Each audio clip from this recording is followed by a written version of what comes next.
our caller is on the line, so Roxanne, we want to bring him in.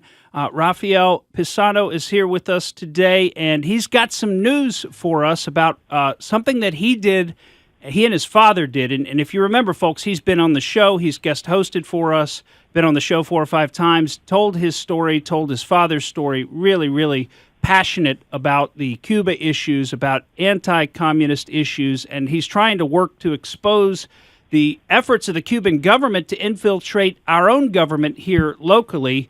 And he was able to expose some of that, thank God, on Friday, and it made Telemundo, and it was a beautiful video. But Rafael, tell us exactly what happened on Friday. Welcome to the show, by the way.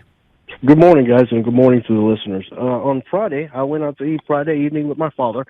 It was around 7 in the evening, and we walk in just after 7 to a restaurant located on West Kennedy. It's called Mission Place or something like that, a nice fine dining French restaurant.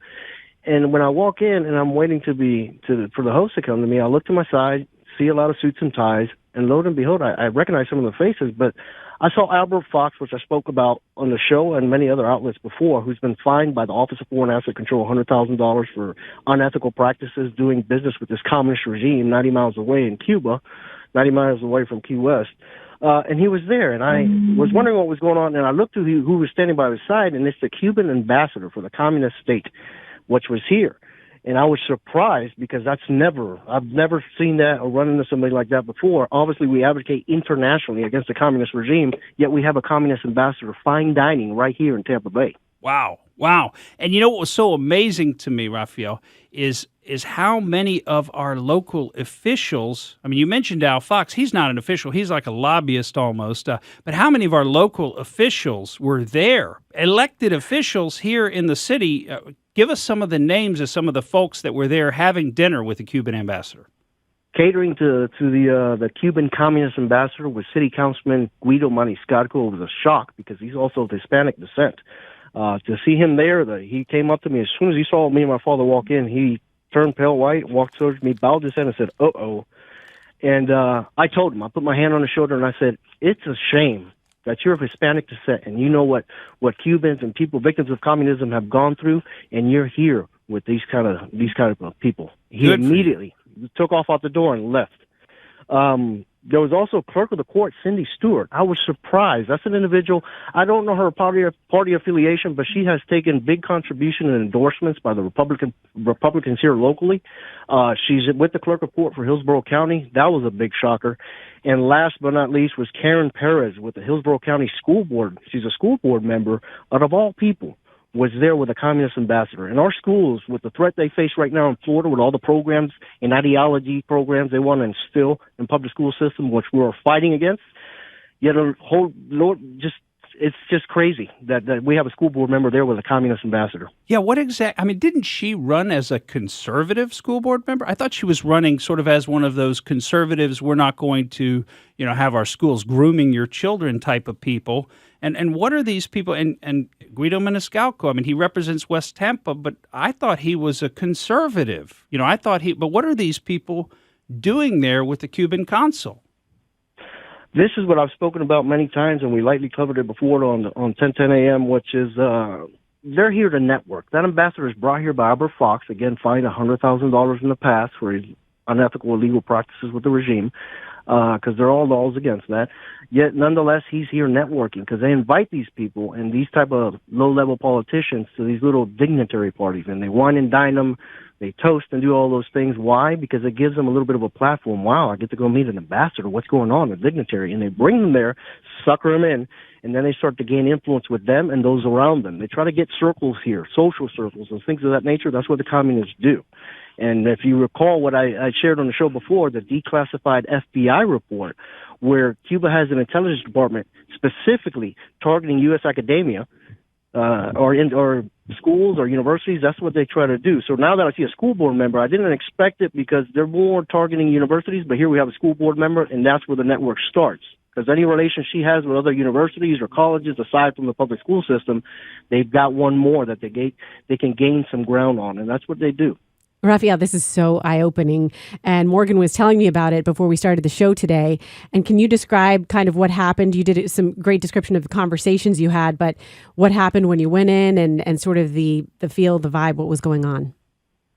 Well, once I identified her, I look at my father, and he takes a close look, and he's like, "What?" And he pointed his finger and says, "Aren't you the representative of the communist murderous regime?" And she didn't know where to look. She didn't say a word.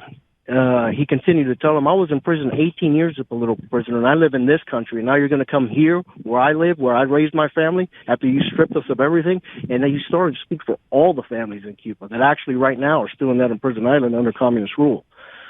He gave him that message repeatedly, but then I figured since there were non-Spanish speakers, I would go ahead and take the opportunity and speak in English. And I let those people go there.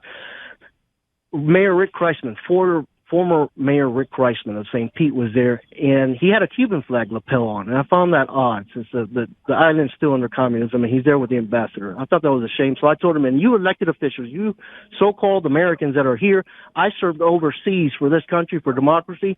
My father fought against communism, yet you're here dining with this ambassador. You should be ashamed of yourselves, and your elected officials, if anything, you should consider telling her right now to return the fugitive cop killers that murdered our U.S. law enforcement officers. You should be asking her for that if you're asking her for anything." And then I gave him the names: New Jersey State Trooper Forster Warner. I let them know his boy was a little taller, 3 years old when they murdered him on the side of a highway in New Jersey. Then I said New Mexico State Trooper Robert Rosenblum. He has a daughter that still advocates for him after so many years. Yet nonetheless, none of them cared to ask her. So I kept repeatedly telling them, "You should think about that when you eat your fine dinner this evening." Well, you know what? That is amazing. I mean, what a fortuitous event for you and your dad to walk in there and see that in action, because otherwise nobody would even have ever known that that happened. And how many other times has it happened that we don't know about, right? Because we know that the Cuban government, as you've told us, as you've given us the examples with Al Fox and Bill Carlson, right? He wasn't there, but he was probably there in spirit. He probably had something else that he was doing, or otherwise he would have been there, because he's been somebody who has embraced the regime, the communist regime down in Cuba as well. Yes, Morgan. He's the one that's organized these trips in the past. Usually these meetings are secret. They keep them secret just because of this, because they might run into a family that's been victimized by them for so many years and were in prison like my father, because we have many political prisoners here still in Hillsborough County and Tampa. I imagine he didn't go because he's running for re-election, but he organizes this, and I have all this information, just like I provide it every time I go on the show, through a company which he heads, which is called Tucker Hall. It's a public relations company, and that, if you look up Tucker Hall Cuba online, you'll see a flow of information about all the work they do with the communist regime, and they try to make these ventures to see if they can get him in here. And he's partly the one responsible, along with Al Fox, for trying to promote a Cuban communist consulate right here in Tampa, and they try to sway it to St. Pete just to create some kind of a rivalry to see if Tampa will jump on it, because what they want to do is get into Tampa, is what they want to do. But Tucker Hall is a public relations company that he uses for these purposes. So I imagine he didn't go because he has an election coming up, but he's the one who's organized these trips multiple occasions in the past. Well, Raphael, thank you so much for coming on the show on short notice to update us on this. I mean, what a fantastic story. And if folks want to find out more about this, where can they find out the news as it's ongoing? Are you posting about this somewhere, or should they keep up with Telemundo? What's the best source for these kind of local stories? My Facebook page has some of these things, but right now there's a Twitter feed going around. I'm trying to see how I can maybe post it somewhere, but it's circulating through a lot of different avenues. I'll see if I can share the video with you, and maybe you can share that link once I send it to you. Yeah, send me the Twitter link, and we'll be happy to share it with our audience. So, and it's so important that folks have an opportunity to go out and vote Bill Carlson out of office. And I saw Guido Maniscalco is also on the ballot this time. So, I mean, you've got an opportunity to show how you feel about this. You show how you feel about the embrace of a communist regime that has oppressed its own people, destroyed its own island, a beautiful island with a lot of resources and a wonderful people. And this communist regime has just absolutely smothered it for years and years. And now we've got our own local officials glad-handing, and they want to bring those folks here. They want to reward them. They want to inculcate them into our society, and just like they never did anything wrong. I mean, you can't. I mean, this is unbelievable stuff. This is a terrorist regime against its own people. Raphael, you got And the if last word. We got about 30 seconds.